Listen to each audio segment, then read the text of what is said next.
প্রশংসা আল্লাহ সুবহানাহু ওয়া তাআলার জন্য। শান্তি অবতীর্ণ হোক মুহাম্মদ সাল্লাল্লাহু আলাইহি ওয়াসাল্লাম। আমরা মুহাম্মদ বিন আব্দুল ওয়াহ্হাব রাহিমাহুল্লাহর কিতাবুত তাওহীদ থেকে ধারাবাহিক আলোচনা এবং দাস শুনছি এবং আমরা জানি যে উনি কিতাবের শুরুতে তাওহীদের ফজিলত, তাওহীদের বাস্তবতা ইত্যাদি নিয়ে আলোচনা করেছেন। তারপরে শিরক থেকে বেঁচে থাকার গুরুত্ব, প্রয়োজনীয়তা এবং এখন শিরকের যত ধরন হতে পারে সেই ধরনগুলো এবং উদাহরণগুলো আমাদের সামনে তুলে ধরছে। তার ধারাবাহিক বিবরণে আমরা তাবিজ, কবজ ইত্যাদি আল্লাহ ব্যতীত অন্য কারো নিকটে আশ্রয় প্রার্থনা করা এবং সূক্ষ্ম কিছু বিষয় যেমন দিবস, স্থান, কাল, পাত্র এগুলোকে আলাদা করা, এমন কোনো কিছু যেখানে আগে জাতির যুগে সম্মান করা হতো সেখানে ভালো কাজের জন্য গমন না করা বা সেখানে ভালো কাজ না করা, এরকম আরো অসংখ্য সূক্ষ্ম বিষয় যেগুলো তিনি তুলে ধরেছেন, যেগুলো আমরা ধারাবাহিক গত দাসগুলোতে জানতে পেরেছি। আজকে আমাদের আলোচনার বিষয়বস্তু হচ্ছে আল্লাহ ব্যতীত অন্য কারো উদ্দেশ্যে মানত করা। এই কালচারটা আপনি মানত করার কালচারটা হিন্দু মুসলমান সবার মধ্যে আছে, কিন্তু আল্লাহ ব্যতীত অন্য কারণে মানত করার কালচারটা হিন্দুদের মধ্যে প্রচুর পরিমাণে দেখা যায়। যেমন বাংলাদেশেও যখন পদ্মা ব্রিজ তৈরি হয় তখন পদ্মা ব্রিজের কাজের জন্য সেখানেও পশু বলিদান করা হয়েছে। হয়তো কিছু স্টাফ একত্রিত হয়ে বা হয়তো রাষ্ট্রীয় অবগত করার জন্য, বাট এরকম ঘটেছে। এরকম গ্রামগঞ্জ দেখবেন যে কোনো ব্রিজে যদি বেশি অ্যাক্সিডেন্ট হচ্ছে বা কোনো যদি বেশি মানুষ মারা যাচ্ছে, তাহলে তাদের মধ্যে একটা কুসংস্কার কাজ করে যে এখানে এটার উদ্দেশ্যে কিছু মানত করতে হবে, এখানে কিছু বলিদান করতে হবে, মানে তার উদ্দেশ্যে মানত করা। তাহলে আপনার থেকে তাহলে এই পুকুরে কেউ ডুবে মারা যাবে না, এই ব্রিজে কেউ অ্যাক্সিডেন্ট করবে না। এই যে কুসংস্কার বা হিন্দুয়ানি যে কালচারটা আছে, হিন্দুদের মতো আল্লাহ ব্যতীত অন্যের নামে বলিদানের পদ্ধতি আছে, পাঠা বলিদান করে। তো সেই থেকে মুসলমানদের মধ্যে কালচারটা অন্তর্ভুক্ত হয়েছে। তো এটি কতটুকু সঠিক? তো প্রথমত মানত মানুষ মানতে পারে, একমাত্র কার কাছে মানত মানতে পারে? এবং মানত করলে সেটি পূরণ করতে হবে। সূরা ইনসানের ৭ নম্বর আয়াত, যেটি দিয়ে সম্মানিত লেখক এই অধ্যায় শুরু করেছে, ইউফুনা বিন-নাযর, মুমিনরা মানত মানলে সে মানত পূরণ করে। সূরা বাকারার ২৭০ নম্বর আয়াতে আল্লাহ সুবহানাহু ওয়া তাআলা বলেন, ওয়ামা আনফাকতুম মিন নাফাকাতিন আও নাযারতুম মিন নাযরিন ফাইন্নাল্লাহা ইয়া'লামু, যে তোমরা আল্লাহ সুবহানাহু ওয়া তাআলার রাস্তায় যা দান করো এবং আল্লাহ সুবহানাহু ওয়া তাআলার সন্তুষ্টির জন্য যা মানত মানো, তার সবগুলোই আল্লাহ সুবহানাহু ওয়া তাআলা জানেন। ওয়া লিয-যালিমিনা মিন আনসার, আর অত্যাচারীদের কোনো সাহায্যকারী নেই। ইন তুবদুস সালাতি ফানি'মা হিয়া ওয়া ইন তুখফুহা ওয়া তু'তুহা আল-ফুকারা ফাহুয়া খায়রুল লাকুম, যদি তোমরা তোমাদের দান সাদাকা প্রকাশ করতে চাও সমস্যা নেই, ওয়া ইন তুখফুহা ওয়া তু'তুহা লিল-ফুকারা, আর যদি তোমরা তোমাদের দান সাদাকা গোপনে দান করতে চাও ফকির মিসকিনদের মধ্যে, ফাহুয়া খায়রুল লাকুম, তাহলে এটি তোমাদের জন্য বেশি উত্তম। ওয়া ইউকাফির আনকুম মিন সাইয়্যাতিকুম আল্লাহু বিমা তা'মালুনা খাবীর, আর এই দান সাদাকা তোমাদের গুনাহকে মিটিয়ে দিবে, আর আল্লাহ সুবহানাহু ওয়া তাআলা তোমাদের কাজ সম্পর্কে অতীব জ্ঞাত, জানেন। লাইসা আলাইকা হুদাহুম ওয়ালাকিন্নাল্লাহা ইয়াহদি মান ইয়াশা, আপনার দায়িত্ব নয় যে আপনি তাদেরকে হিদায়াত করবেন। ওয়ালাকিন্নাল্লাহা ইয়াহদি মান ইয়াশা, আল্লাহ যাকে ইচ্ছা তাকে হিদায়াত দান করতে পারেন। ওয়া মা তুনফিকু মিন খাইরিন ফালিআনফুসিকুম, আর তোমরা যা আল্লাহর রাস্তায় দান করেছো ইল্লা বিতিগা ওয়াজহিল্লাহ, শুধুই আল্লাহ সুবহানাহু ওয়া তাআলার সন্তুষ্টির জন্য, তা তোমাদের নিজেদের জন্যই, তোমাদের নিজেদের উপকারী পরকারে কাজে আসে। ওয়া তুনফিকু মিন খাইরিন ইউওয়াফা ইলাইকুম, আর তোমরা যাই দান করো না কেন আল্লাহর রাস্তায়, তা তোমাদেরকে পুনরায় ফেরত দেওয়া হবে প্রতিদান হিসেবে। ওয়া আনতুম লা তুজলামুন, তোমরা তোমাদের দানের নেকি থেকে কখনোই বঞ্চিত হবে না। তো ধারাবাহিক এই আয়াতগুলো সবগুলো দান এবং সাদাকা তারই অন্তর্ভুক্ত করা হয়েছে মানতের আয়াত। কেন সাধারণত মানুষ স্বাভাবিক অবস্থায় দান করার তেমন একটা অভ্যাস মানুষের থাকে না। মানুষ বিপদে পড়লেই বেশি দান করতে আগ্রহী হয়, স্বভাবজাত মানুষের। আর বিপদে পড়লে দান করতে স্বাভাবিক আগ্রহী হয় অনেক সময়, যেহেতু মানুষ ভীত সন্ত্রস্ত, সেহেতু সে মানতও মানে যে হ্যাঁ আল্লাহ যদি এটি হয় তাহলে আমি এটি করব। স্বাভাবিক অর্থে মানত মানা কোনো ভালো বা উত্তম কাজ নয়, ঠিক আছে? স্বাভাবিক অর্থে মানুষের উচিত স্বাভাবিকভাবেই বেশি দান সাদাকা করা, স্বাভাবিকভাবেই আল্লাহ রাস্তায় বেশি দান করা। বিপদে আপদে পড়ে আমার নিকট থেকে টাকা বের হয়ে যায় মানতের মাধ্যমে অথবা বিপদ মিটানোর জন্য, সেটির চাইতে কোনটা বেশি উত্তম? স্বাভাবিকভাবে অতিরিক্ত দান করা, সেটি বেশি উত্তম। কিন্তু তারপর মানুষ মানব বাঁধতে পারে, মানা হারাম এরকম কিছু নয়। তবে মানত মানলে সেটি কার জন্য মানতে হবে? ধারাবাহিক যে দানের আয়াতগুলো ছিল সেটির শেষ আয়াত হচ্ছে আল্লাযীনা ইউনফিকুনা আমওয়ালাহুম বিল-লাইলি ওয়ান-নাহার সিররান ওয়া আলানিয়াতান, যারা আল্লাহর রাস্তায় তাদের ধন সম্পদ দান করে দিনে এবং রাতে, গোপনে এবং প্রকাশ্যে, ফালাহুম আজরুহুম ইনদা রাব্বিহিম, তারা এই দানের নেকি তাদের প্রতিপালকের নিকটে অবশ্যই পাবে। ওয়ালা খাউফুন আলাইহিম ওয়ালা হুম ইয়াহজানুন, আর তারা কখনোই দুশ্চিন্তাগ্রস্ত হবে না, আর কখনোই ভীত সন্ত্রস্ত হবে না। এটি ছিল ফালইউতিহু, যে ব্যক্তি মানত মেনেছে এই মর্মে যে সে আল্লাহর আনুগত্য করবে, সে যেন তা করে। ওমান নাযারা আন ইয়াসিয়াল্লাহ, আর যে ব্যক্তি মানত মেনেছে যে সে আল্লাহর নাফরমানি করবে, ফালা ইয়াসি, সে যেন তা না করে। তথা মানুষ ভালো মন্দ দুইটারই মানত মানতে পারে, বলা যায় না মানুষের কথা। যেমন বন্ধু বান্ধবের মধ্যে তর্ক বিতর্কে গিয়ে মানুষ বলে, যদি তুই এটা করতে পারিস বা এটা বলতে পারিস তাহলে আমি এটা করব। ধরেন বললো যে আমি নদী থেকে ঝাঁপ দিয়ে দেব, তাহলে নদী থেকে ঝাঁপ দেওয়া এটি হচ্ছে নিজেকে আত্মহত্যা করা। লা তুলকু আইদিকুম ইলা তাহলুকা, তোমরা নিজেকে নিজেদেরকে ধ্বংসের দিকে ঠেলে দিও না। তাহলে যেই ওয়াদা বা যেই মানত আল্লাহর নাফরমানিতে হয় সেটি পূরণ করা যাবে? সেটি পূরণ করা যাবে না। এই হাদিসে সেটি বলা হচ্ছে যে মানত যদি আল্লাহর আনুগত্যে হয়, মানে এমন বিষয়ে মানত মেনেছে যেটা জায়েজ, আর এমন বিষয়ে মানত মেনেছে যেটা হারাম বা শিরক। বিশেষ করে জাহিলি যুগে যে বহু প্রচলন ছিল মানতের, তো অনেকেই দেখা যাচ্ছে জাহিলি যুগে মানত মেনে বসে আছে যে যদি আল্লাহ আমাকে একটা সন্তান দেয় তাহলে আমি লাত মানাত উজ্জার জন্য একটা উট কুরবানি দিব। তো এখন ইসলাম গ্রহণের পর এই মানত সে পূরণ করতে পারবে না? পারবে না? পারবে না। কিন্তু ওমর রাদিয়াল্লাহু তাআলা আনহু বলছেন, আল্লাহর নবী আমি মানত মেনেছিলাম জাহিলি যুগে যে আমি কাবা ঘরের এখানে ইতিকাফ করব। তো এটা জায়েজ না হারাম কাজ? জায়েজ, ভালো কাজ। ঠিক আছে, এটা যদি জাহিলি যুগেও মানত মেনে থাকে তাহলে সেটা কি করবে? পূরণ করবে। তাহলে একজন মানুষ এখন হিন্দু থেকে মুসলমান হচ্ছে, হিন্দু থাকা অবস্থায় সে একটা মানত মেনেছিল, কিন্তু সেটি ছিল দেবদেবীর উদ্দেশ্যে, কালীমা, মা দুর্গা ইত্যাদি বিভিন্ন কিছুর উদ্দেশ্যে। মুসলমান হওয়ার পর সে সেটি পূর্ণ করবে না? করবে না? করবে না।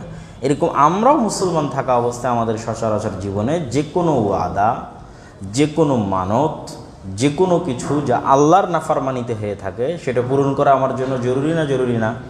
জরুরি নয়। ওইটাই পূরণ করা জরুরি যেটা আল্লাহর আনুগত্য হবে। এই অধ্যায়ের সারমর্ম কি? মানত করলে একমাত্র কার উদ্দেশ্যে হবে? আল্লাহর উদ্দেশ্যে। মানত করার পূর্বেই স্বাভাবিক অবস্থাতেই বেশি বেশি আল্লাহর রাস্তায় দান সাদাকা করা উচিত। বিপদে আপদে পড়ে মানুষ মানত করতে পারে, অস্বাভাবিক কিছু নয়। মানত করলে মানত পূরণ করতে হয়, এটি নিয়ম। যে আয়াত দিয়ে আমরা শুরু করেছিলাম যে মুমিনেরা তাদের মানত পূর্ণ করে। মানত তখনই পূরণ করবে যদি মানত আল্লাহর আনুগত্যে হয়। আর যদি মানত আল্লাহর নাফরমানিতে হয় তাহলে সেটি পূরণ করবে না, করবে না? করবে না। আর আল্লাহ ব্যতীত অন্য কারো উদ্দেশ্যে যদি মানত করে তাহলে সেটি কি হবে? শিরক। সেটি কি হবে? শিরক। এরপরের অধ্যায়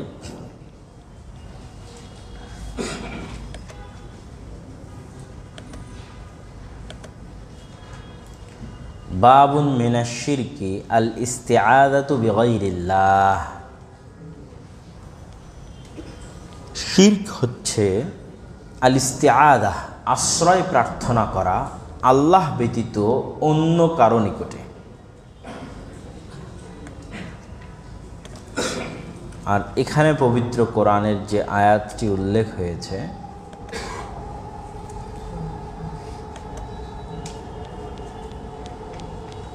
সেটি সূরাতুল জিন, সূরাতুল জিন্নের 6 নম্বর আয়াত।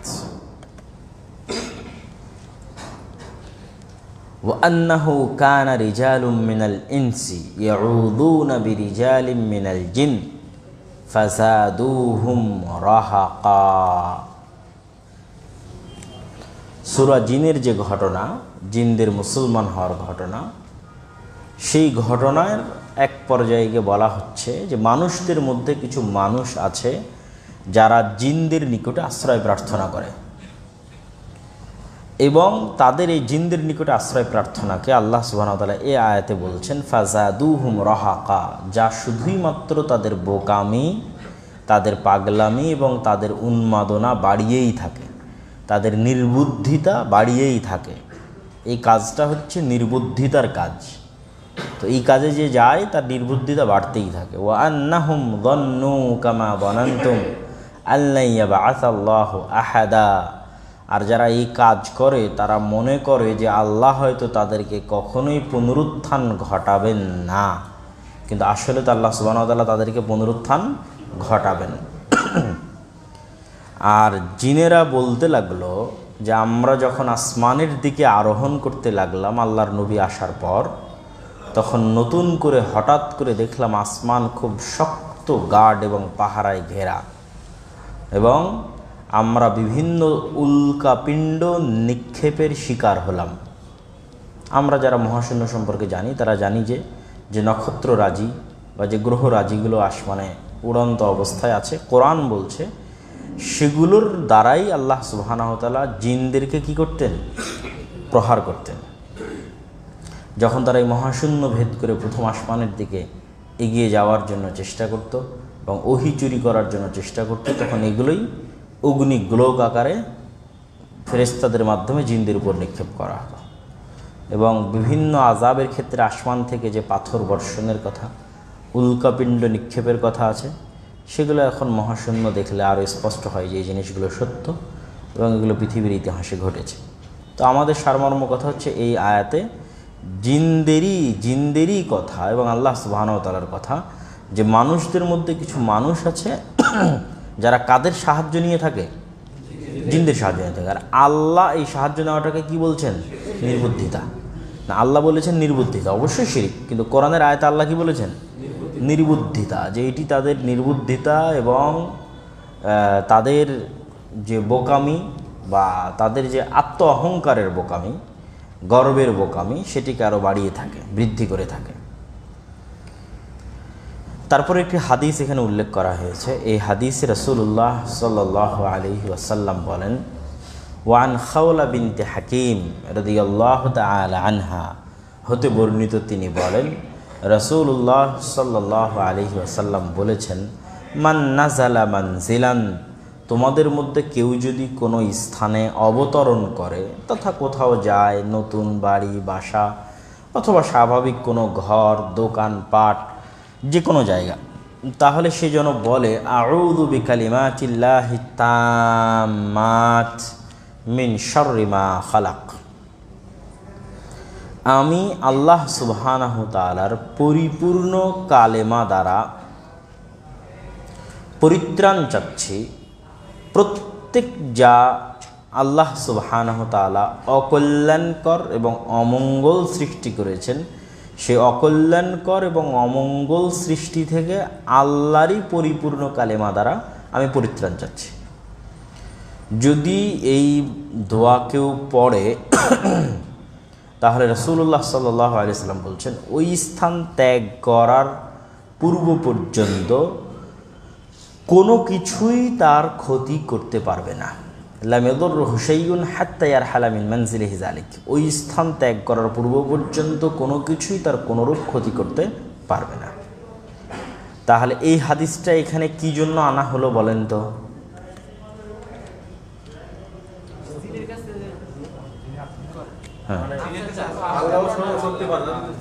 আল্লাহ কার কাছে, আল্লাহর নবী কার কাছে আশ্রয় চাইল? আল্লাহর কাছে। এই জন্য এই হাদিসটা এখানে নিয়ে আসলো, যে হেডিং দেওয়া আছে কি, জিনের কাছে আশ্রয় চাওয়া বা আল্লাহ ব্যতীত অন্য কারো কাছে আশ্রয় চাওয়া কি শিরক।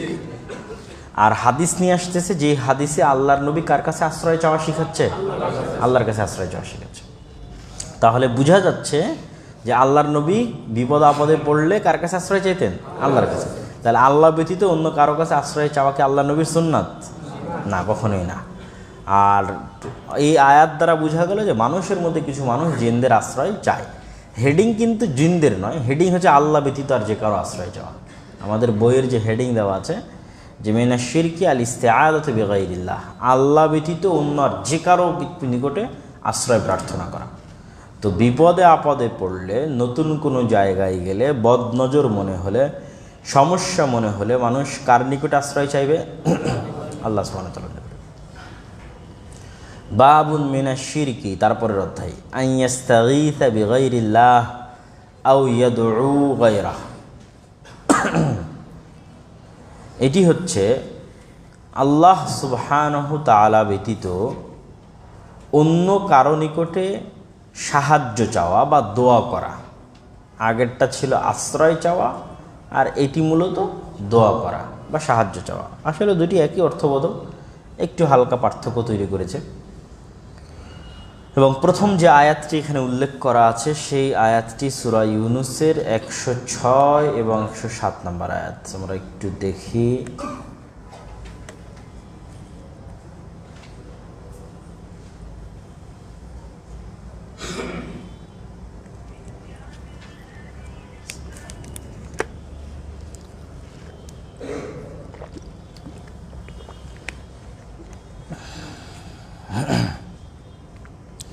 কুল ইয়া আইয়ুহান নাস, হে নবী আপনি বলে দিন, হে মানব জাতি, ইন কুনতুম ফি শাক্কিন মিন দীনি ফালা আ'বুদুল্লাযীনা তা'বুদুনা মিন দুনিল্লাহ ওয়ালাকিন আ'বুদুল্লাহ আল্লাযী ইয়াতাওয়াফফাকুম ওয়া উমিরতু আন আকুনা মিনাল মুমিনিন। হে মানব জাতি, তোমরা যদি আমার দ্বীনের মধ্যে কোনো সন্দেহ পোষণ করো, তো তোমরা আল্লাহ ব্যতীত অন্য যার ইবাদত করো আমি তার ইবাদত করি না। ওয়ালাকিন আ'বুদুল্লাহ আল্লাযী ইয়াতাওয়াফফাকুম, আমি ওই আল্লাহরই ইবাদত করি যার হাতে সকল সৃষ্টিজীবের জীবন ও মৃত্যু। ওয়া উমিরতু আন আকুনা মিনাল মুমিনিন, আর আমি আদিষ্ট হয়েছি যেন আমি মুমিনদের অন্তর্ভুক্ত হই। ওয়া আন আকিম ওয়াজহাকা লিদ-দীনি হানিফান ওয়া লা তাকুনান্না মিনাল মুশরিকিন, আর আমি আদিষ্ট হয়েছি যেন আমি আল্লাহর দ্বীনের পরিপূর্ণরূপে শিরক মুক্ত অবস্থায় একনিষ্ঠ অনুসারী হই। ওয়ালা তাকুনান্না মিনাল মুশরিকিন, এবং আমি যেন মুশরিকদের অন্তর্ভুক্ত না হই। ওয়ালা তাদউ মিন দুনিল্লাহি মা লা ইয়ানফাউকা ওয়ালা ইয়াদুররুক, আর আমি আরও আদিষ্ট হয়েছি যে আল্লাহ ব্যতীত অন্য কারো নিকটে তোমরা দোয়া করিও না, কেননা তারা লা ইয়ানফাউকা ওয়ালা ইয়াদুররুক, তোমাদের কোনো উপকারও করতে পারে না, কোনো ক্ষতিও করতে পারে না। ফাইন ফাআলতা ফাইন্নাকা ইযাম মিনাদ যালিমিন, তুমি যদি আল্লাহ ব্যতীত অন্য কারো নিকটে কোনো প্রকার সাহায্য প্রার্থনা করো, দোয়া করো, তাহলে তুমি জালেমদের অন্তর্ভুক্ত হবে, অত্যাচারীদের অন্তর্ভুক্ত হবে। ওয়া ইন ইয়ামসাসকাল্লাহু বিদুররিন, আর আল্লাহ যদি তোমার কোনো ক্ষতি করতে চায়, ফালা কাশিফা লাহু ইল্লা হু, তাহলে আসমান এবং জমিনে এমন কোনো শক্তি নাই যেই শক্তি তোমাকে এই বিপদ থেকে, এই ক্ষতি থেকে দূরে রাখতে পারে। ওয়াই ইউরিদকা বিখাইরিন, আর আল্লাহ যদি তোমার কল্যাণ কামনা করে, ফালা রাদ্দা লিফাজলিহ, তাহলে আসমান এবং জমিনে এমন কোনো শক্তি নাই যে তোমাকে সেই কল্যাণ থেকে দূরে রাখতে পারে। ইউসিবু বিহি মান ইয়াশাউ মিন ইবাদিহি ওয়া হুয়াল গফুরুর রহিম। আল্লাহ তার বান্দাদের মধ্যে যাকে চান তাকে কল্যাণ দান করেন, যাকে চান তাকে পরীক্ষা করেন বিপদগ্রস্ত করার মাধ্যমে। ওয়া হুয়াল গফুরুর রহিম, আর আল্লাহ সুবহানাহু ওয়া তাআলা পরম ক্ষমাশীল ও পরম দয়ালু। এই আয়াতগুলো ছিল আমাদের এই অধ্যায়ের প্রথম আয়াত, যেখানে আমরা স্পষ্টভাবে দেখতে পাচ্ছি যে আল্লাহ সুবহানাহু ওয়া তাআলা পবিত্র কোরআন মাজিদে অত্যন্ত স্পষ্ট, এবং আমি বারবার বলেছি যে আল্লাহ ওই ভাষায় কথা বলে যেই ভাষায় মানুষ কথা বোঝে। এই জন্য আল্লাহর কথাগুলো হয় সবচেয়ে সহজ এবং সিম্পল। আল্লাহর সহজ কথা যে অন্য কারো কাছে চাইলে সে তোমার কোনো উপকারও করতে পারবে না, ক্ষতিও করতে পারবে না। আর আল্লাহ সুবহানাহু ওয়া তাআলার সহজ কথা, আমি যদি তোমার কোনো উপকার করতে চাই কেউ ঠেকাতে পারবে না, আর আমি যদি তোমার কোনো ক্ষতি করতে চাই সেটাও কেউ তোমাকে বাঁচাতে পারবে না। অতএব তোমার যদি কোনো কিছু চাওয়ার থাকে সেটা আমার কাছে চাও, একদম সহজ। তারপর আরেক আয়াতে, দ্বিতীয় আয়াত যেটি লেখক তুলে ধরেছে, ফাবতাগু ইনদাল্লাহির রিজক ওয়া'বুদুহু ওয়াশকুরু লাহ। এই আয়াতটা সূরা আনকাবুতের 17 নম্বর আয়াত। আমরা একটু এই আয়াতটাও দেখি।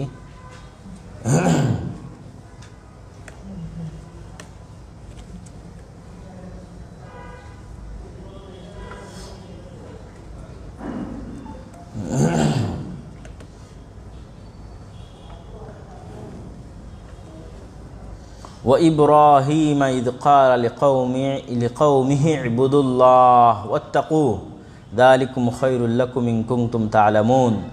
আর ইব্রাহিম যখন তার জাতিকে উদ্দেশ্য করে বলল, উবুদুল্লাহ, তোমরা আল্লাহর ইবাদত করো, ওয়াত্তাকুহ, তোমরা আল্লাহকে ভয় করো, যালিকুম খায়রুল লাকুম, এটি তোমাদের জন্য কল্যাণকর, ইন কুনতুম তা'লামুন, যদি তোমরা জানতে এবং বুঝতে। ইন্নামা তা'বুদুনা মিন দুনিল্লাহি আওসানা ওয়া তাখলুকুনা ইফকা ইন্নাল্লাযীনা তা'বুদুনা মিন দুনিল্লাহি লা ইয়ামলিকুনা লাকুম রিজকা। ইন্নামা তা'বুদুনা মিন দুনিল্লাহ, তোমরা ইবাদত করো আল্লাহ ব্যতীত ওই সমস্ত মূর্তির তোমরা আল্লাহ সুবহানাহু ওয়া তাআলা ব্যতীত ইবাদত করো, লা ইয়ামলিকুনা লাকুম রিজকা, যারা তোমাদেরকে সামান্যতম রিজিক দিতে, প্রোভাইড করতে সক্ষম নয়, তোমাদের এক বেলার খাবার দিতে সক্ষম নয়। ফাবতাগু ইনদাল্লাহির রিজকা, অতএব তোমরা রিজক অন্বেষণ করো, অনুসন্ধান করো আল্লাহর নিকটে। ওয়া'বুদুহ, আর ইবাদত করো আল্লাহর। ওয়াশকুরু লাহ, আর শুকরিয়া আদায় করো আল্লাহর। ইলাইহি তুরজাউন, আর তোমাদের সকলকে অবশ্যই আল্লাহ সুবহানাহু ওয়া তাআলার নিকটে ফিরে যেতে হবে।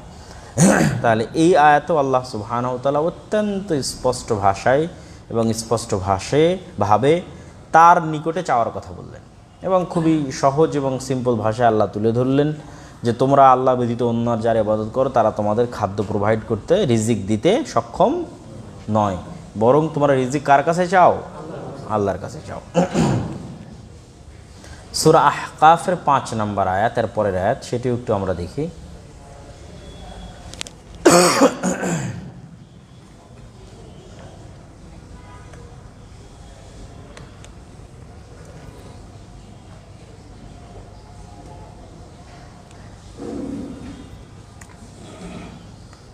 ওয়ামান আদাল্লু মিম্মান ইয়াদউ মিন দুনিল্লাহ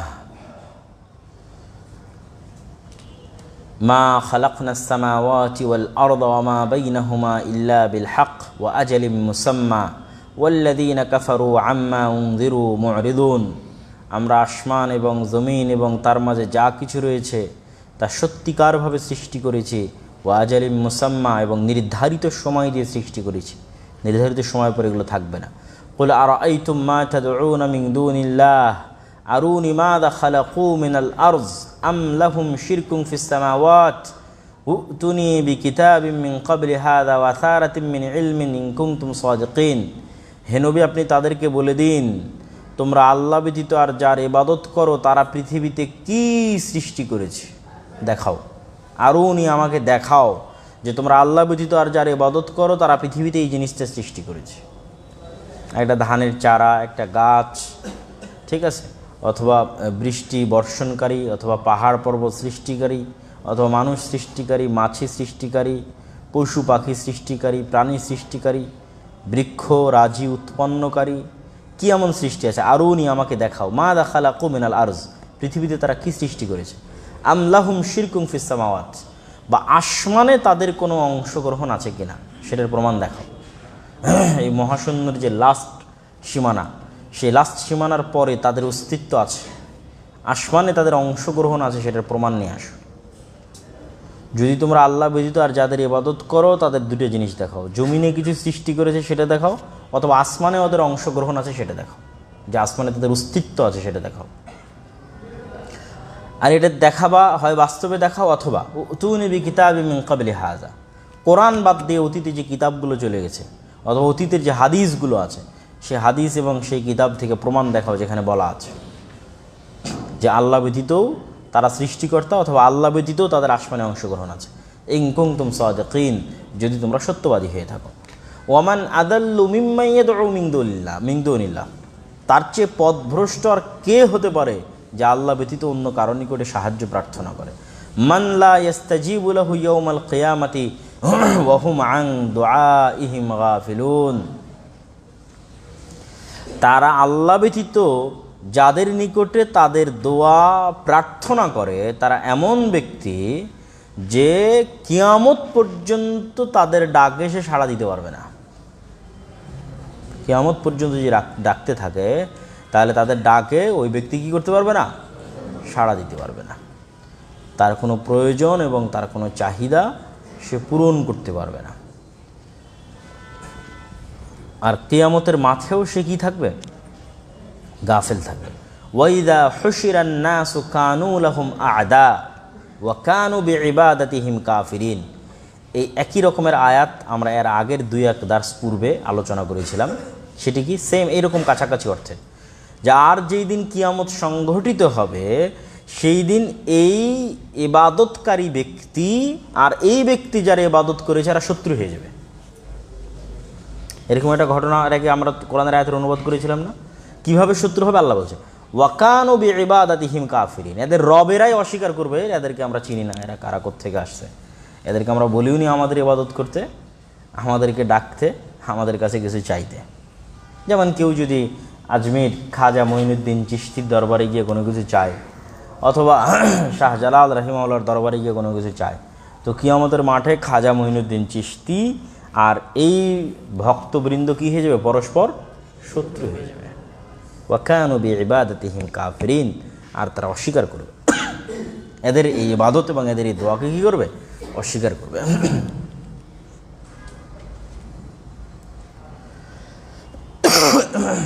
তাহলে এটি এই অধ্যায়ের 3য় আয়াত গেল, যে আল্লাহ সুবহানাহু ওয়া তাআলা ব্যতীত অন্য কারোর নিকটে দোয়া করা যাবে না। এই অধ্যায়ের 4র্থ আয়াত, আম্মান ইউজিবুল মুজতাররা, এটি কোন সূরার আয়াত? সূরাতুন নামল।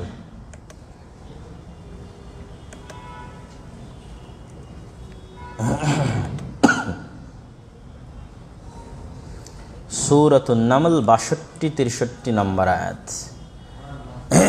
এই আয়াত আমি যখন শুরুতে প্রথম বাংলাদেশের তাওহীদের বক্তব্য দিয়ে আজ থেকে 4-5 বছর পূর্বে, তখন প্রায় বক্তব্যে এই আয়াতটা আমার পাঠ করা আছে, যেটা এখন আসতেছে। আম্মান খালাকাস সামাওয়াতি ওয়াল আরজ, হে দুনিয়ার মানুষ বলো আসমান এবং জমিনকে সৃষ্টি করেছে। ওয়া আনজালা লাকুম মিনাস সামাই মা, আসমান থেকে বৃষ্টি কে বর্ষণ করেছে। ফাআমবাতনা বিহি হাদাইকা যাতা বাহজাহ, জমিন থেকে ফল ফলাদি গাছপালা বৃক্ষকে উৎপন্ন করেছে। মা কানা লাকুম আন তুমবিতু শাজারাহা, তোমাদের পক্ষে কি সম্ভব যে তোমরা একটি গাছ উৎপন্ন করবে? সম্ভব নয়। আ ইলাহুম মা আল্লাহ, তাহলে বলো আল্লাহ ব্যতীত আর কি কেউ ইলাহ হতে পারে? বাল হুম কওমুন ইয়াদিলুন, বরং এরা তো অনেক বড় অত্যাচারী জালেম কওম। আম্মান জাআলাল আরদা কারারা, বলো পৃথিবীকে কে শূন্যে স্থির করেছে? কোনো রশি নাই, বাধা নাই, পিলার নাই, ঢালাই নাই, শূন্য স্থির। ওয়া জাআলা খিলালাহা আনহারা, পৃথিবীর বুক চিরে নদী নালাকে প্রবাহিত করেছে। ওয়া জাআলা লাহা রাওয়াসিয়া ওয়া জাআলা বাইনাল বাহরাইনি হাজিসা, পৃথিবীর বুকের মধ্যে পাহাড়কে, বড় বড় হিমালয় পর্বতের মতো পাহাড়কে কে স্থাপন করেছে? ওয়া জাআলা বাইনাল বাহরাইনি হাজিসা, 2 সমুদ্র 2 নদীর মধ্যে আড় কে তৈরি করে দিয়েছে? আ ইলাহুম মা আল্লাহ, আল্লাহ ব্যতীত আর কি কেউ ইলাহ থাকতে পারে? বাল আকসারুহুম লা ইয়ালামুন, এদের অধিকাংশই জানে না। আম্মান ইউজিবুল মুজতাররা ইযা দাআহ, আম্মান ইউজিবুল মুজতাররা, আর বিপদগ্রস্ত যখন ডাকে, বিপদে পড়ে, তখন কে তার ডাকে সাড়া দেয়? ওয়া ইয়াকশিফুস সুআ ওয়া ইয়াজআলুকুম খুলাফাআল আরজ, আর তাদের বিপদ থেকে তাদেরকে কে উদ্ধার করে? আ ইলাহুম মা আল্লাহ, আল্লাহ ব্যতীত কি কোনো ইলাহ হতে পারে? কালিলাম মা তাযাক্কারুন, খুব কম মানুষই উপদেশ গ্রহণ করে থাকে। আম্মা ইয়াহদিকুম ফি যুলুমাতিল বাররি ওয়াল বাহরি ওয়া মান ইউরসিলুর রিয়াহা বুশরাম বাইনা ইয়াদাই রাহমাতিহি, তোমাদেরকে আসমান এবং জমিন, সমুদ্র এবং পৃথিবীর পৃষ্ঠের অন্ধকারে কে তোমাদেরকে পথ প্রদর্শন করে, আর কে তোমাদের জন্য রহমত বর্ষণকারী বাতাস প্রেরণ করে? আ ইলাহুম মা আল্লাহ, আল্লাহ ব্যতীত কোনো ইলাহ কি হতে পারে? তাআলা আল্লাহু আম্মা ইউশরিকুন, তারা আল্লাহর যে শরীক স্থাপন করে সেই শরীকগুলো থেকে আল্লাহ মুক্ত, মহাপবিত্র। তাহলে প্রত্যেকটা আয়াতের শেষে বারবার বলা আছে যে আল্লাহ ব্যতীত কেউ কি ইলাহ হতে পারে? তো আগের আয়াতগুলো কি সংশ্লিষ্ট আর লাস্টের প্রশ্নগুলো কি সংশ্লিষ্ট? মানে এই প্রত্যেকটা আয়াত যে আল্লাহ আসমান জমিন সৃষ্টি করেছেন, আল্লাহ এই এই এই এই করেছেন, এগুলো কি সংশ্লিষ্ট? আর লাস্টে যে বলতেছে আল্লাহ ব্যতীত কেউ ইলাহ হতে পারে কিনা, এটা কি সংশ্লিষ্ট? এইটা ওই ছেলের কথাটা কে কে বুঝেছেন?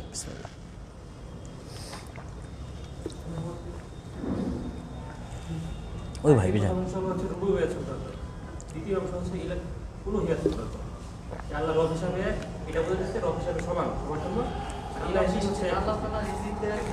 আচ্ছা। তো এই দুইটার দ্বারা সারমর্ম কী হলো, কী বের হলো? যে আগেরগুলো রবের গুণ, তো সবাই জানে যে এগুলো একজন করে। আল্লাহ লাস্টে বলতেছে তাহলে আল্লাহ ব্যতীত আর কেউ কি ইলাহ হতে পারে? তার মানে কি, তার সারমর্ম কি? যিনি রব তিনি ইলাহ। তাহলে যার মধ্যে রব হওয়ার যোগ্যতা নাই সে ইলাহ হওয়ার যোগ্য নয়। তাহলে এখন আমি কারো ইবাদত করব, কারো কাছে সাহায্য চাইব, বিপদে পড়ে উদ্ধার চাইব, তাহলে আগে তাকে মাপতে হবে এই কাজগুলো করার তার ক্ষমতা আছে কিনা। সে কি আসমান জমিন সৃষ্টি করেছে? মানে আল্লাহ যেগুলো নিজের জন্য বলতেছে, সে কি আসমান থেকে বৃষ্টি বর্ষণ করতে পারে? সে কি ফল ফলাদি ফসল উৎপন্ন করতে পারে? সে কি পাহাড়কে স্থাপন করতে পারে? সে কি শূন্যে পৃথিবীকে ঝুলিয়ে রাখতে পারে? Dot dot dot dot dot যা যা আল্লাহ সুবহানাহু ওয়া তাআলা বলেন, এগুলো করার যদি তার যোগ্যতা না থাকে তাহলে আসলে তার কাছে সাহায্য চায় লাভ নাই। তার মানে সে ইলাহ নয়। তাহলে ইলাহ কে? যার কাছে বিপদে পড়ে সাহায্য চাওয়া যায়। তাহলে বিপদে পড়ে আপনি সাহায্য চাইবেন কার কাছে? তার কাছে সাহায্য চাইবেন যে রব। তো রবকে যে এই কাজগুলো করতে পারে। অতএব পৃথিবীতে আর যে মানুষ বিভিন্ন জনের কাছে সাহায্য চাচ্ছে তারা ইলাহ কিনা তা পরীক্ষা করবে এই মাপকাঠিগুলো।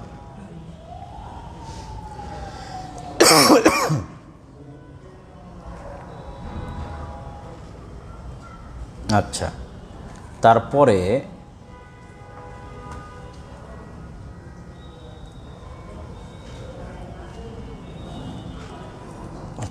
একটি হাদিস আছে, ওয়ারাওয়াত তাবারানী বিইসনাদিহি, ইমাম তাবারানী তার নিজস্ব সানাদে বর্ণনা করেন, আন্নাহু কানা ফি জামানিন নবী সাল্লাল্লাহু আলাইহি ওয়াসাল্লাম মুনাফিকুন ইউযিল মুমিনিন, আল্লাহর নবীর যুগে একজন মুনাফিক বসবাস করত যে মুমিনদের কষ্ট দিত। ফাকালা বা'দুহুম কুমু বিনা নাস্তাগীথু বিরাসূলিল্লাহি সাল্লাল্লাহু আলাইহি ওয়াসাল্লাম মিন হাযাল মুনাফিক। তো মুমিনদের একটা দল বলল যে চলো আমরা আল্লাহর রাসূলের মাধ্যমে এই মুনাফিক থেকে সাহায্য প্রার্থনা করি। কার মাধ্যমে? আল্লাহর রাসূলের মাধ্যমে। কার থেকে সাহায্য প্রার্থনা করি? মুনাফিক থেকে সাহায্য প্রার্থনা করি। ফাকাল নবী সাল্লাল্লাহু আলাইহি ওয়াসাল্লাম, আল্লাহর নবী বললেন, ইন্নাহু লা ইউস্তাগাসু বি, আমার দ্বারা সাহায্য প্রার্থনা করা যায় না। ওয়া ইন্নামা ইউস্তাগাসু বিল্লাহি আযজা ওয়া জাল, সাহায্য প্রার্থনা করা যায় একমাত্র আল্লাহর দ্বারা। তাহলে আমাদের দিনের যিনি নবী মুহাম্মদুর রাসূল সাল্লাল্লাহু আলাইহি ওয়াসাল্লাম, তার কাছেও সাহায্য প্রার্থনা করার কোনো সুযোগ নাই। এবং খোলাফায়ে রাশিদিন, পরবর্তী বড় বড় খলিফা, তাদের বড় বড় বিপদের সময়ে আল্লাহর নবীর কাছে সাহায্য চেয়েছেন মর্মে কোনো প্রমাণ নাই। বড় বড় বিপদ সাহাবীদের উপর দিয়ে গেছে। যদি ধরি আল্লাহর নবীর খুবই কাছের তার নাতি নাতনি হাসান এবং হোসাইন, বিশেষ করে হোসাইন রাদিয়াল্লাহু তাআলা আনহুকে যখন কারবালার প্রান্তরে শহীদ করা হয়, হত্যা করা হয় নির্মমভাবে, তখন হোসাইন রাদিয়াল্লাহু তাআলা আল্লাহ রাসূলের কাছে সাহায্য চেয়েছেন, এরকম কোনো প্রমাণ আছে? কোনো প্রমাণ নেই যে হে আমার নানা আমাকে বাঁচান, এরকম কোনো প্রমাণ নাই। তিনি সাহায্য চাইলে কার কাছে চেয়েছেন? আল্লাহর কাছে চেয়েছেন। তাহলে স্বয়ং রাসূলুল্লাহ সাল্লাল্লাহু আলাইহি ওয়াসাল্লামও তাওহীদের বিষয়টা কি করে দিলেন? পরিষ্কার করে দিলেন। তাহলে যেখানে আল্লাহর নবীদের কাছে সাহায্য চাওয়া যায় না, সেখানে আর দ্বিতীয় কোনো মানুষের প্রশ্ন আসতে পারে? সেখানে বড় পীর ছোট পীর বলে কত কথা আছে, সেখানে ইয়া আলী মাদাদ বলে কোনো কথা আছে? নাই। আরও যত কিছু থাকতে পারে, কোনো কিছুর দ্বারাই কোনো কাজ হবে না। সকল সাহায্য কার কাছে চাইতে হবে? আল্লাহ সুবহানাহু ওয়া তাআলার কাছে চাইতে হবে। তাহলে এই অধ্যায়ে ধারাবাহিক আমরা একটা হাদিস এবং মোট 4টে আয়াত দেখলাম। যেই ধারাবাহিক আয়াত এবং হাদিসগুলোতে স্পষ্টভাবে প্রমাণ হলো, প্রথম আয়াতে আল্লাহ বুঝালেন যে আল্লাহর ব্যতীত অন্য কারো কাছে সাহায্য চাইলে তারা উপকারও করতে পারে না, ক্ষতিও করতে পারে না। তারপরে প্রথম আয়াতে আরও বুঝালেন যে আল্লাহ যদি কারো ক্ষতি করতে চায় কেউ বাঁচাইতে পারবে না, আর আল্লাহ যদি কারো উপকার করতে চায় তাহলে কেউ ঠেকাতে পারবে না। তারপরের আয়াতে আল্লাহ বললেন তোমরা আল্লাহ ব্যতীত আর যার ইবাদত করো এরা কোনো কিছু সৃষ্টি করতে পারে না, তোমাদেরকে রিজিক দিতে পারে না, অতএব তোমরা রিজিক কার কাছে চাও? আল্লাহ সুবহানাহু ওয়া তাআলার কাছে চাও। তারপরের আয়াতে আল্লাহ সুবহানাহু ওয়া তাআলা বললেন যে যারা আল্লাহ ব্যতীত অন্য কারো ইবাদত করে তাদেরকে বলো যে ওরা জমিনে কিছু সৃষ্টি করতে পারে কিনা, আসমানে তাদের কোনো শরীক আছে কিনা। আসমানে যদি তাদের কোনো অংশগ্রহণ থাকে, জমিনে যদি তাদের কোনো কিছু সৃষ্টি করার ক্ষমতা থেকে থাকে করে দেখাক, অথবা অতীতের কোনো ধর্মগ্রন্থ থেকে এটার কী দিক? প্রমাণ দিক। আর তারপরে রাতে আল্লাহ ধারাবাহিকভাবে তার রুবুবিয়তের প্রমাণগুলো তুলে ধরে তিনি যে একমাত্র ইলাহ হওয়ার যোগ্য সেটি তুলে ধরলেন। আর সবশেষে রাসূল সাল্লাল্লাহু আলাইহি ওয়াসাল্লাম হাদিসে স্পষ্ট করে দিলেন যে তার কাছেও সাহায্য চাওয়া যাবে না।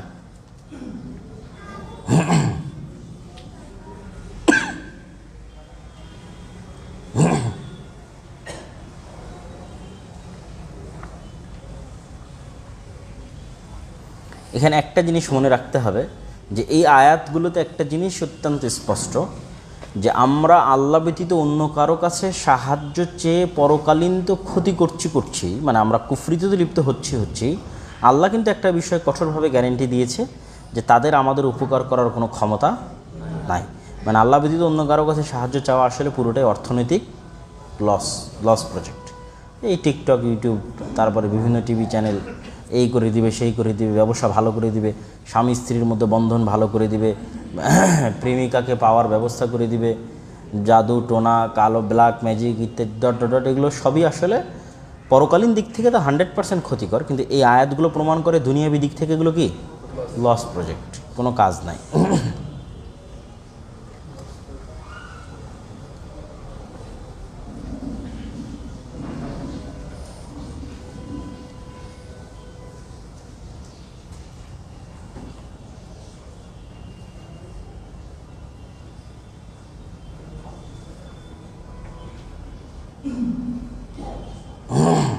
এবং আরও দুটি বিষয় এই আয়াতগুলো থেকে সারমর্ম পাওয়া গেছে।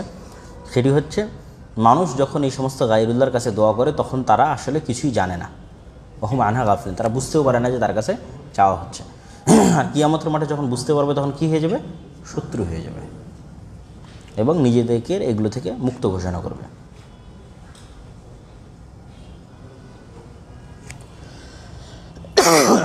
জি, তারপরের অধ্যায়ে আমরা যাই। তারপরের অধ্যায়টি হচ্ছে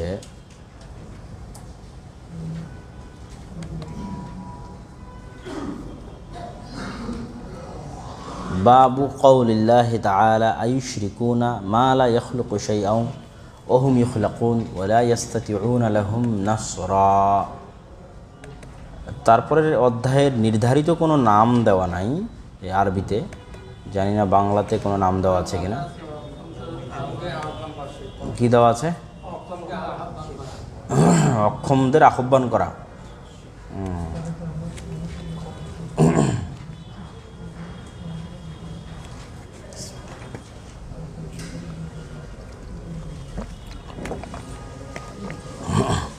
আমার কাছে মনে হয় এটি আগের অধ্যায়ের সাথে সম্পৃক্ত।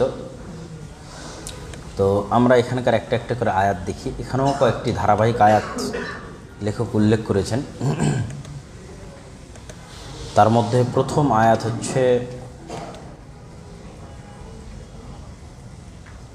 সূরাতুল আরাফ 191 নম্বর আয়াত। আয়ুশরিকুনা মা লা ইয়াখলুকু শাইয়্যান ওয়া হুম ইখলাকুন ওয়া লা ইস্তাতিউনা লাহুম নাসরা ওয়া লা আনফুসাহুম ইয়ানসুরুন ওয়া ইন তাদউনা ইলাল হুদা লা ইয়াত্তাবিউকুম সাওয়াউন আলাইকুম আদাউতুমুহুম আম আনতুম সামিতুন। আচ্ছা, তারা কি আল্লাহ ব্যতীত এমন কারো সাথে আল্লাহর শরীক স্থাপন করে যারা না কোনো কিছু সৃষ্টি করতে পারে, বরং এই আয়াতে অতিরিক্ত আর একটা তথ্য যুক্ত করা আছে, ওয়াহুম ইখলাকুন, বরং ওরা নিজেরাই আল্লাহর সৃষ্টি। আগের আয়াতগুলোতে আমরা কি দেখছিলাম যে এখানে চার্জারটা একটু যুক্ত করে দেন।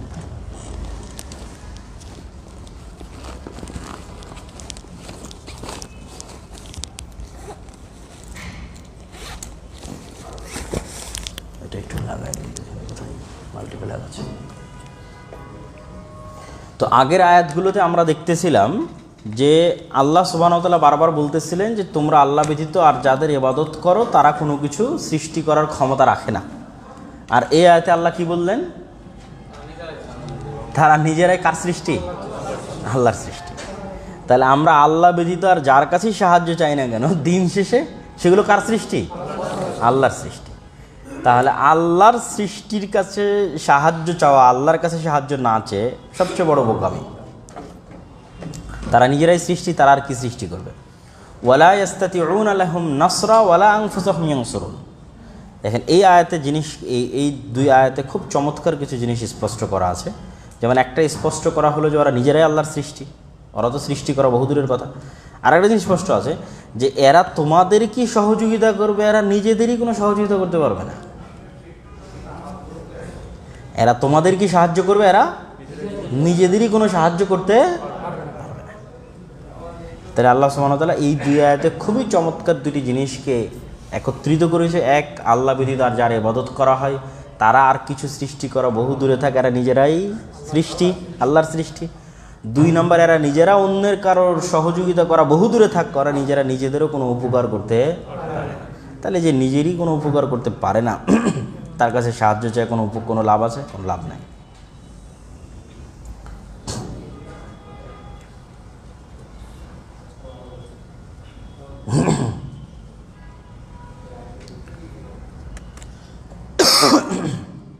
তারপরে আয়াতে আল্লাহ সুবহানাহু ওয়া তাআলা বলেন, ওয়াল্লাযীনা তাদউনা মিন দুনিহি মা ইয়ামলিকুনা মিন কিমতির,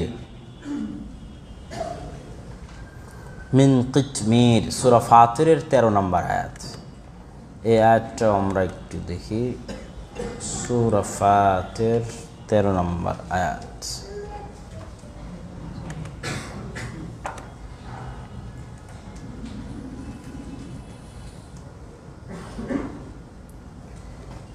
ইউলিজুল লাইলা ফিন নাহারি ওয়া ইউলিজুন নাহারা ফিল লাইল ওয়া সাখখারা আশ-শামসা ওয়াল কমারা কুল্লুন ইয়াজরি লিআজালিন মুসাম্মা যালিকুমুল্লাহু রাব্বুকুম লাহুল মুলক ওয়াল্লাযীনা তাদউনা মিন দুনিহি মা ইয়ামলিকুনা মিন কিতমির। ইউলিজুল লাইলা ফিন নাহার, আল্লাহ তিনি যিনি রাতকে দিনের মধ্যে প্রবেশ করিয়ে থাকেন। আল্লাহ তিনি যিনি রাতকে দিনের মধ্যে প্রবেশ করিয়ে থাকেন এবং দিনকে রাতের মধ্যে প্রবেশ করিয়ে থাকেন।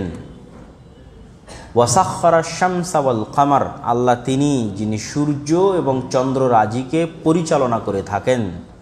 কুল্লুন ইয়াজরি লিআজালিন মুসাম্মা, আর চন্দ্র, সূর্য, রাত, দিন এরা প্রত্যেকেই এক নির্দিষ্ট সময় পর্যন্ত চলমান থাকবে। যালিকুমুল্লাহ, আর তিনি হলেন আল্লাহ, রব্বুকুম, তিনি তোমাদের প্রতিপালক, লাহুল মুলক, আসমান জমিনে তার একচ্ছত্র রাজত্ব, আধিপত্য। ওয়াল্লাযীনা তাদউনা মিন দুনিহি, আর তোমরা আল্লাহ ব্যতীত যাদেরকে ডাকো তাদের রাজত্ব চুল পরিমাণ জায়গার উপরও নাই, সরিষা সম পরিমাণ জিনিসেরও তারা মালিক নয়। তাহলে আল্লাহ কত বিশাল রাজত্বের মালিক। আর আমরা যাদেরকে ডাকি তাদেরকে আল্লাহ বলতেছেন যে চুল, মানে যত নগণ্য উদাহরণ দেওয়া যায় সেটা আল্লাহ সুবহানাহু ওয়া তাআলা এখানে দিয়েছেন যে অতটুকুরও মালিক তারা নয়। আর আল্লাহ সুবহানাহু ওয়া তাআলা এই আসমান জমিন, রাত দিন, সূর্য চন্দ্র, নক্ষত্র তারকারাজি, এগুলো সব কিছুর একচ্ছত্র রাজত্ব এবং আধিপত্য কার?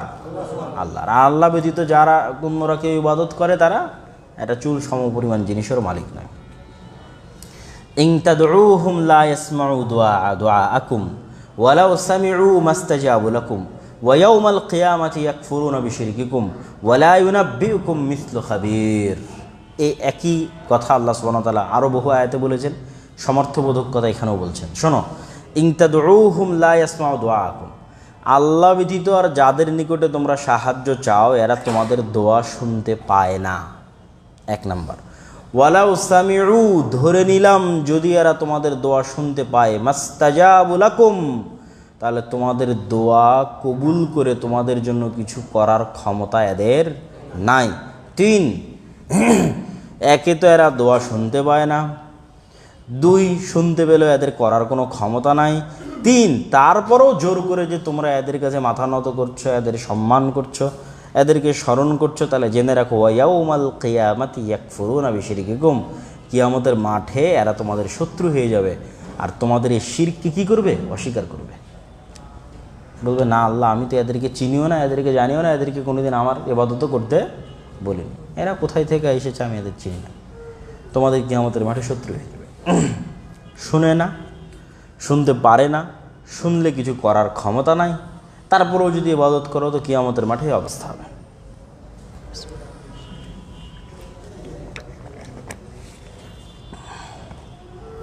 তারপরে আল্লাহ বলছেন ইয়া আইয়ুহান নাস আনতুমুল ফুকারাউ ইলাল্লাহ ওয়াল্লাহু হুয়াল গনিয়ুল হামিদ। হে দুনিয়ার মানুষ, তোমরা সবাই আল্লাহ সুবহানাহু ওয়া তাআলার নিকটে মিসকিন, ফকির, কোনো কিছু করার ক্ষমতা নাই আল্লাহর মুখাপেক্ষী। ওয়াল্লাহু হুয়াল গনিয়ুল হামিদ, আর আল্লাহ হচ্ছেন একমাত্র মুখাপেক্ষীহীন বা অমুখাপেক্ষী সত্তা তথা একমাত্র ধনী, আল হামিদ, এবং একমাত্র প্রশংসিত। ইন ইয়াশা ইউযহিবকুম ওয়া ইয়াতি বিখালকিন জাদীদ, আল্লাহর ক্ষমতা কতখানি জানো? আল্লাহ যদি চায় তাহলে পুরো মানব জাতিকে নিঃশেষ করে দিবেন, পুরো আসমান জমিন নক্ষত্র গ্রহরাজিকে ধ্বংস করে দিবেন। ওয়া ইয়াতি বিখালকিন জাদীদ, আর সম্পূর্ণ নতুন পৃথিবী, নতুন আসমান, নতুন জাতি, নতুন প্রাণী সৃষ্টি করবেন। ওয়া মা যালিকা আলাল্লাহি বিআজিজ, আর আল্লাহর উপরে ক্ষমতা চালাবে এরকম কেউ পৃথিবীতে নাই। আল্লাহ সুবহানাহু ওয়া তাআলা এগুলো সকল কিছুর উপর একচ্ছত্র ক্ষমতাবান, একচ্ছত্র আধিপত্যের অধিকারী।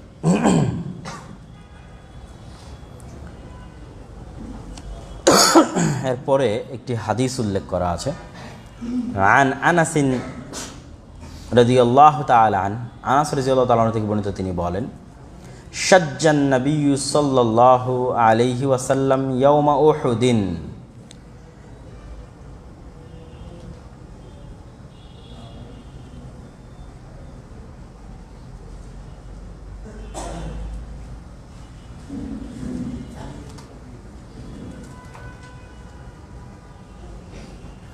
যে উহুদের দিন রাসূলুল্লাহ সাল্লাল্লাহু আলাইহি ওয়াসাল্লাম নিজে সাহাবীদেরকে সাহস দিচ্ছিলেন এবং নিজে সাহসী অবস্থায় যুদ্ধ করছিলেন।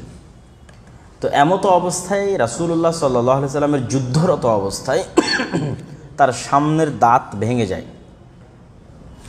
এবং পুরো শরীর, পুরো মুখমণ্ডল রক্তাক্ত হয়ে যায়। ফাকালা কাইফা ইউফলিহু কওমুন, ওই জাতি কিভাবে সফলকাম হতে পারে? যেই জাতি একজন বলল, কেউ একজন বলল, আল্লাহ সুবহানাহু ওয়া তাআলা জানে কে বলল, এখানে স্পষ্ট উল্লেখ করা নেই হাদিসের মধ্যে, যে কেউ একজন বলল যে ওই জাতি কিভাবে সফলকাম হতে পারে যেই জাতির নবী আঘাতপ্রাপ্ত এবং আহত। যেই জাতির নবী কি আঘাতপ্রাপ্ত এবং আহত, সেই জাতি কীভাবে সফলকাম হতে পারে? ফানাজালাত, তখন আল্লাহ সুবহানাহু ওয়া তাআলা একটি আয়াত অবতীর্ণ করলেন। সেই আয়াতটি হচ্ছে আমাদের এই অধ্যায়ের একটি আয়াত। এটি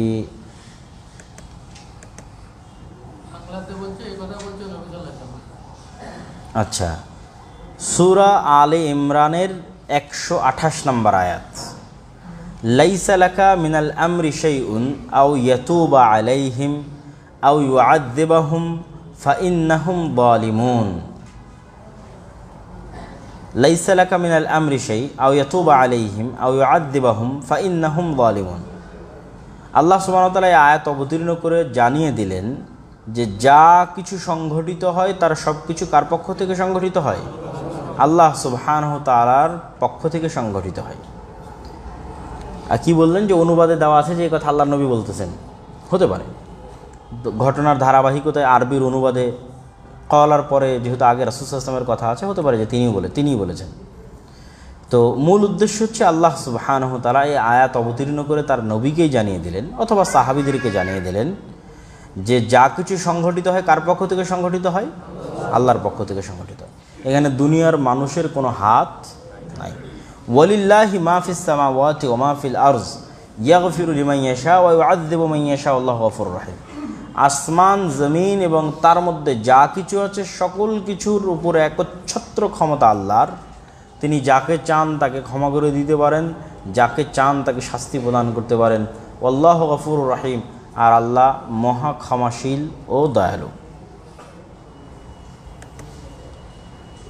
তারপরে আরও একটি হাদিস, আন ইবনে উমর রাদিয়াল্লাহু তাআলা আনহুমা, আব্দুল্লাহ বিন উমর রাদিয়াল্লাহু তাআলা আনহু থেকে বর্ণিত, তিনি বলেন যে রাসূলুল্লাহ সাল্লাল্লাহু আলাইহি ওয়াসাল্লাম ইজা রাফা রাসাহু মিনার রুকুই ফির রাকাতিল আখিরাতি মিনাল ফজর, আল্লাহর নবী ফজরের নামাজের শেষ রাকাতে রুকু থেকে মাথা উঠিয়ে বললেন সামি আল্লাহু লিমান হামিদাহ।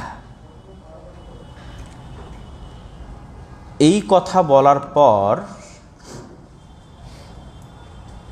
আল্লাহুম্মা লান ফুলানান ওয়া ফুলানান, তিনি দোয়া করলেন যে হে আল্লাহ, আপনি অমুক অমুককে ধ্বংস করে দিন।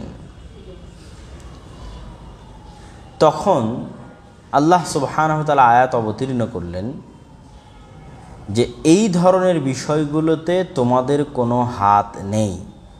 রাসূলুল্লাহ সাল্লাল্লাহু আলাইহি ওয়াসাল্লাম সাফওয়ান ইবনে উমাইয়া এবং সুহাইল ইবনে আমর ইবনে হারিস বিন হিশামের উপর বদদোয়া করেন। তখন এই আয়াত অবতীর্ণ হয় যে লাইসা লাকা মিনাল আমরি শাই, কোনো কিছুর উপর আপনার কোনো হাত নেই। তথা সরাসরি রাসূলুল্লাহ সাল্লাল্লাহু আলাইহি ওয়াসাল্লাম কোনো কিছু করবেন, কাউকে ধ্বংস করবেন বা কারো কোনো ক্ষতি করবেন, এরকম কোনো ক্ষমতা আল্লাহ সুবহানাহু ওয়া তাআলা সরাসরিও তাকে প্রদান করেননি, বরং এগুলো সকল কিছু আল্লাহ সুবহানাহু ওয়া তাআলার হাতে। আরেক হাদিসে রাসূল সাল্লাল্লাহু আলাইহি ওয়াসাল্লাম বলছেন, আন আবি হুরায়রা রাদিয়াল্লাহু তাআলা আনহু কাদিমা রাসূলুল্লাহ সাল্লাল্লাহু আলাইহি ওয়াসাল্লাম হিনা আনজালা আলাইহি ওয়া আনযির আশীরাতাকাল আকরাবিন। আল্লাহর নবীর উপর যখন আয়াত অবতীর্ণ হলো যে আপনি আপনার নিকট আত্মীয়দের মধ্যে দিন প্রচার করেন, তখন আল্লাহর নবী তার নিকট আত্মীয়দের মধ্যে দিন প্রচার করতে গেলেন এবং বললেন ইয়া মা'শারা কুরাইশ ইশতারু আনফুসাকুম লা আগনি আনকুম মিনাল্লাহি শাইআ, হে কুরাইশগণ, তোমরা আল্লাহর আযাব থেকে নিজেরাই বাঁচার চেষ্টা করো, আমি তোমাদের কোনো উপকার করতে পারবো না। ইয়া আব্বাস ইবনে আব্দুল মুত্তালিব, তোমরা নিজেরাই নিজের রাস্তা দেখে নাও, লা আগনি আনকা মিনাল্লাহি শাইআ, আমি কিয়ামতের মাঠে তোমাদের কোনো উপকার করতে পারবো না। ইয়া সাফিয়া আম্মাত রাসূলিল্লাহ, হে আল্লাহর নবীর ফুফি সাফিয়া, আপনি আপনার রাস্তা নিজেই দেখে নিন, লা আগনি আনকা মিনাল্লাহি শাইআ, আমি আল্লাহর কাছে আপনার জন্য কিছু করতে পারবো না। ইয়া ফাতিমা বিনতে মুহাম্মাদিন সালিনি মিন মালি মা শিত, হে মুহাম্মাদের মেয়ে ফাতেমা, দুনিয়াতে যা চাওয়ার দুনিয়াবি জীবনে তা চাইতে পারো, লা আগনি আনকা মিনাল্লাহি শাইআ, কিয়ামতের মাঠে আল্লাহর নিকটে আমি তোমার কোনো উপকার করতে পারবো না। তাহলে এই ধারাবাহিক পরপর তিনটি হাদিস দ্বারা যেটা বোঝা গেল সেটি হচ্ছে আল্লাহর নবীর নিজস্ব কোনো কিছু করার ক্ষমতা নাই, এবং যেহেতু আল্লাহর নবীরই নিজস্ব কোনো কিছু করার ক্ষমতা নাই, তাহলে দুনিয়ার আর কোনো মানুষেরও নিজস্ব কোনো কিছু করার ক্ষমতা নাই। তাহলে দিন শেষে একচ্ছত্রভাবে করার ক্ষমতা কার কাছে থাকলো? আল্লাহ সুবহানাহু ওয়া তাআলার কাছে থাকলো। এবং এটি এই অধ্যায়ের যে ধারাবাহিক যে আয়াতগুলো আসলো, এই ধারাবাহিক আয়াতগুলো থেকেও আমাদের সামনে ফুটে উঠল। এই পুরো আয়াতগুলো থেকে আমাদের নিকটে শিক্ষণীয় যে বিষয়গুলো আছে